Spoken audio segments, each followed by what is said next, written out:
मानसी सेवा का मतलब क्या होता है?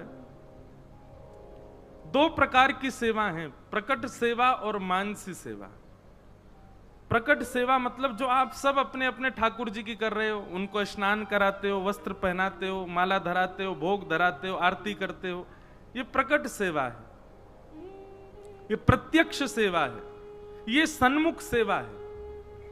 और यही सेवा मानसी में कैसे होती है कि आपने सेवा कर दी, ठाकुर जी सजा दिए, ठाकुर जी की आरती कर दी, और फिर वही स्वरूप को देखते देखते नेत्र बंद किए, चित्त में एक कुंज बनाई, यमुना जी बह रही हैं, सुंदर पर्वत खंड है, बढ़िया सुंदर कुंज है, सुंदर गुलाब की सुगंधी आ रही है, खस की सुगंधी आ रही है, एक सेज है, और वही सेज पे हमारे सेवा के ठाकुर, जिनकी हमने अभी सेवा करी है, वो सेवा के ठाकुर जी प्रत्यक्ष बैठे हैं, हाथ हिला रहे हैं, पैर चला रहे हैं, आंखन से मिच मिच करके हमको देख रहे हैं, कभी वेणु को रो कर रहे हैं, हमसे कछु आज्ञा कर रहे हैं, किशोरी जी के साथ में कोई लीला कर रहे हैं।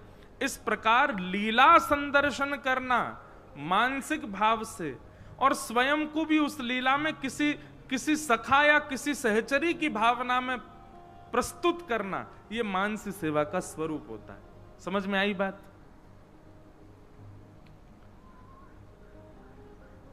जैसे आपने कोई लीला सुनी कथा में, वो लीला सुनकर के आपके चित्त में आया कि वाह कितनी सुंदर लीला, अब उसी लीला को आप नेत्रबंद करके चिंतन करो।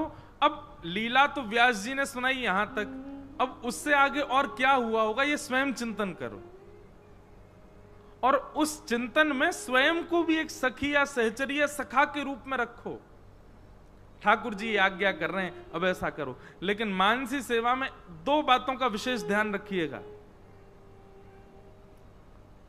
पहली बात, मानसी सेवा में गुरु जी जरूर दिखने चाहिए। जिनसे आपको नाम दीक्षा प्राप्त है, वो गुरु जी भी किसी वृक्ष के नीचे ध्यान मुद्रा में, भाव मुद्रा में बैठे, क्योंकि गुरु के बिना मानसी में जाओगे तो अपराध बनेगा, वो दृश्य दिखेगा जो नहीं दिखना चाहिए। इसलिए गुरु दर्शन करते हुए मानसी में जाओ। और यदि गुरु दर्शन करने के बाद भी मानसी में कुछ ऐसा चित्र दिखाई दे जो नहीं दिखना चाहिए, क्योंकि हम लोगों का चित्त शुद्ध नहीं है ना, हम नेत्रबंद करते हैं तो हमको तो हीरो हीरोइन ही दिखते हैं, अप्सराएं दिखती हैं, उल्टे सीधे दृश्य नृत्य दिखते हैं, और कुछ नहीं तो खाने पीने की वस्तु दिखती हैं। मानसी में कभी ये मत सोचना कि ठाकुर जी पानी पूरी पा रहे हैं, ठाकुर जी बर्गर पा रहे हैं। मानसी में तो लीला चिंतन किया जाता है। तो कहीं कुछ ऐसा दिखे, गुरु चिंतन करने के बाद भी ऐसा दिखे जो नहीं दिखना चाहिए, तो फिर कम से कम 6 महीना तक मानसी आप नहीं कर सकते। 6 महीना तक प्रकट सेवा करके, प्रत्यक्ष सन्मुख सेवा करके, कथा सुन के, नाम जप करके मन को और शुद्ध करो, और 6 महीना बाद फिर दोबारा प्रयास करो। क्योंकि दूषित दृश्य दिखने से मानसी सेवा खंडित हो जाती है, वो अपवित्र हो जाती है। फिर जब तक चित्त पवित्र ना हो तब तक मानसी सेवा पुनः नहीं कर सकते। इसलिए मानसी सेवा है तो बहुत उच्च कोटि की, लेकिन करने के लिए बहुत निर्मलता चाहिए चित्त की। श्रीमद् वल्लभाचार्य जी महाराज ने अपने एक शिष्य को आदेश किया कि मानसी सेवा किया करो। अब वो मानसी सेवा करने के लिए जाता। अब मन में तो आप कुछ भी सोच सकते हो, वैसे घर में इतनी व्यवस्था नहीं कि ठाकुर जी को मोती की माला भी पहना सकें, पर मानसी में तो आप हीरा की पहनाओ, कौन सा आपका लग रहा है।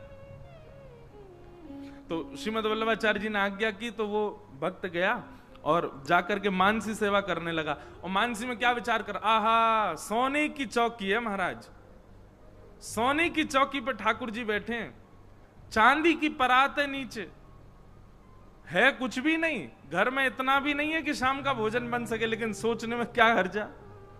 सोने की चौकी पे चांदी के बर्तन में ठाकुर जी विराज रहे हैं। ये बड़ो शंख है मेरे पास, वह शंख में भी सोनो मड़ो भयो है, और वहां में पंचामृत डाल करके मैं ठाकुर जी को अभिषेक कर रहा हूं। आहा ठाकुर जी कितने प्यारे लग रहे हैं, पंचामृत में नहा रहे हैं, ऊपर से नीचे तक पूरे पंचामृत में है गए। अब ये मानसी चिंतन कर रहा है वो। स्नान है गयो, अब गर्म जल से ने स्नान करा दियो, स्नान करके ठाकुर जी को अंग पहुंच दियो, सुंदर वस्त्र पहना दिए, सोने की माला, मोतीन की माला, सुंदर सुंदर रत्न मणिन की माला ठाकुर जी को पहनाई है। आहा ऐसो हीरो जड़ो भयो महाराज मुकुट पहनायो, चौंधा पड़ रहा, नेत्र नहीं खुल पा रहे हैं, है कुछ भी नहीं, बस सोचता जा रहा है। ठाकुर जी को इत्र लगाया, आहा गुलाब की कैसी सुंदर सुगंध आ रही है। ठाकुर जी तैयार रह गए, अब ने एक दूध भोग पधरा दूं। दूध भोग लेके आयो, सोने के चांदी के सुंदर पात्रन में सामग्री लेकर के आयो। ठाकुर जी के लिए चांदी के बर्तन में बढ़िया दूध लेके आयो, 1 चम्मच शक्कर डाल दी, 2 चम्मच शक्कर डाल दी, 3 चम्मच शक्कर डाल, नेक और मीठी कर दूं, 1 और चम्मच शक्कर डाल दी। अरे मोह लगे ज्यादा मीठो है गयो दिखे, कहीं ठाकुर जी के होठ नहीं चिपक जाए, 1 चम्मच निकाल दूं यहाँ में ते। जैसे ही निकारन लगो, सोई ठाकुर जी प्रत्यक्ष प्रकट है गए, वा को हाथ पकड़ लियो, हाथ पकड़ लियो, प्रकट है गए ठाकुर जी। वहां के नेत्र खुले तो सामने साक्षात बाल कृष्ण प्रभु खड़े हैं। नेत्र सजल हो गए, बोले आहा जय हो जय हो, मैं तो मानसी चिंतन कर रहा हूं, आप तो प्रत्यक्ष प्रकट है गए। ठाकुर जी बोले मैं यूं पूछवे आया हूं, एक बात बता, तेरी सांची की चीनी लग रही है जो तू निकाल रहा वहां में थे? तेरी गांठ में ते लग रहा हो कछु? अरे भैया इतनी कंजूसी काय कर रहा हो, मानसी में तो 10 चम्मच डाल, तेरो का लग रहा है। ऐसी भावनाएं, ऐसी कथाएं सुनाई जाए तो मानसी चिंतन है बहुत उच्च श्रेणी का। एक बार को आपकी सन्मुख सेवा ठाकुर जी स्वीकार नहीं करेंगे, मानसी सेवा निश्चित स्वीकार होती है।